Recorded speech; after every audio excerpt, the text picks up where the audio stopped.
வாதினை அடர்ந்த வேல்விழியர் தங்கள் மாயமதொழிந்து தெளியேனே.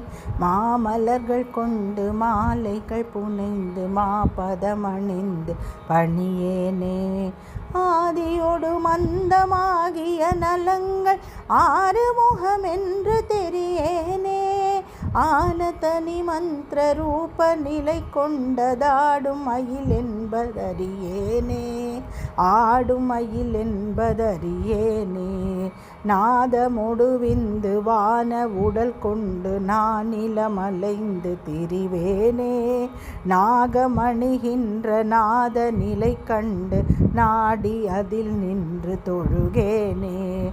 சோதி உணர்கின்ற வாழ்வு சிவமென்ற சோகமது தந்து எனை ஆழ்வாய். சூரர் குலம் வென்று வாகையோடு சென்று சோலை மலை நின்ற பெருமாளே. சோலை மலை நின்ற பெருமாளே.